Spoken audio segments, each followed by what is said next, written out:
106 étudiants expulsés de l'Université du Québec à Chicoutimi pour défaut de paiement.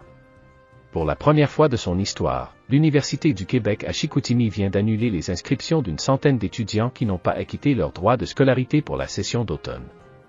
65% des personnes expulsées sont des étudiants étrangers. La date butoir pour régulariser leur situation financière avait été fixée au 7 novembre. On a procédé à la désinscription des étudiants qui avaient encore un solde très important dans leur compte, explique Marie-Caroline Laflamme, directrice des affaires publiques. C'est vraiment au nom d'une saine gestion de nos finances. Plus tôt cet automne, l'université a annoncé un déficit de 6,4 millions de dollars, dont plus d'1 million liés à des défauts de paiement de la part d'étudiants étrangers. Si l'UQAC, Université du Québec à Chicoutimi, était plus ouverte à étirer les paiements dans le passé, l'institution dit avoir été contrainte de resserrer les règles. Le gouvernement récupère un bon montant des frais de scolarité des étudiants internationaux. On doit verser environ 9 000 $ sur les 14 000 $ payés par un étudiant au baccalauréat lorsqu'il est réputé être inscrit, explique Marie-Caroline Laflamme. Si l'étudiant ne se présente pas à ses cours ou ne paye pas ses frais de scolarité, l'UQAC doit tout de même transférer cette somme à Québec. Ça devenait salé comme facture sur le dos de l'université, justifie-t-elle.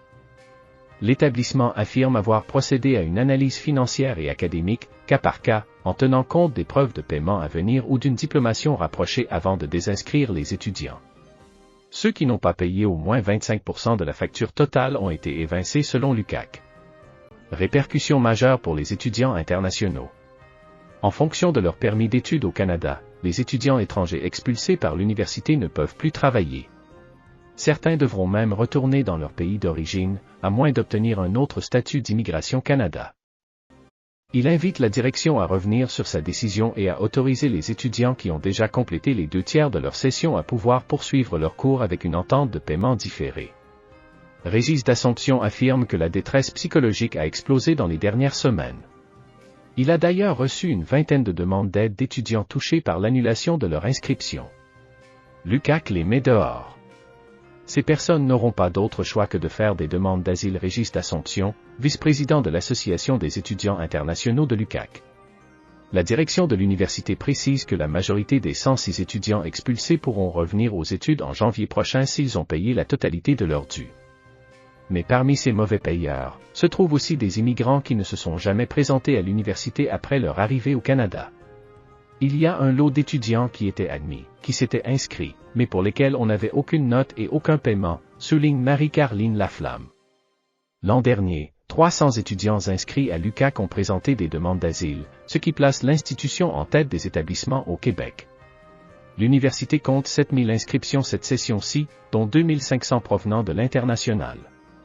Pris au dépourvu devant l'explosion des coûts. La facture de bon nombre d'étudiants étrangers a fait un bond de près de 25% cette année en raison de la hausse des frais de scolarité imposés par le gouvernement et de l'augmentation des frais afférents de l'UQAC. Cette facture plus coûteuse, conjuguée à l'augmentation du loyer et du panier d'épicerie, ont plongé plusieurs d'entre eux dans une situation de précarité. Même s'ils ont fourni des garanties financières pour étudier au Canada, certains sont désormais pris à la gorge. Auparavant, on pouvait travailler jusqu'à 40 heures par semaine pour aider à payer tout cela. Maintenant, c'est 20 heures maximum, fait remarquer Régis d'Assomption. Sans compter que des imprévus familiaux ou des ennuis de santé peuvent compliquer les choses. Radio-Canada a pu s'entretenir avec une étudiante qui est parvenue in extremis à acquitter une partie de son solde pour ne pas être désinscrite de l'université en faisant des sacrifices. De peur d'être stigmatisée, elle a demandé que l'on protège son identité.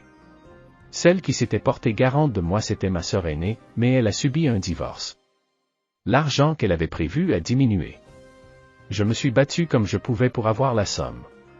Je me prive de nourriture, je me prive de tout, raconte celle qui en est à sa 3e session à l'UQAC. Elle déplore que l'établissement ait changé les règles en plein milieu de la session et n'ait pas communiqué ses intentions auparavant, ce qui aurait donné plus de temps aux étudiants pour trouver une solution. Étaler les paiements dans le futur. Ce que ça a mis en lumière, c'est un besoin pour les étudiants d'étaler leurs paiements sur une plus longue période, en se rapprochant de la fin de la session, souligne la directrice des affaires publiques de l'UQAC. Marie-Caroline Laflamme indique que l'institution travaille à instaurer un nouveau système pour accommoder les étudiants, avec une facture qui passera de 2 à 3 versements. C'est sûr que ça va permettre aux étudiants d'avoir moins de stress financier, réplique Régis d'Assomption, qui invite l'université à agir rapidement dans ce dossier pour éviter d'autres drames humains.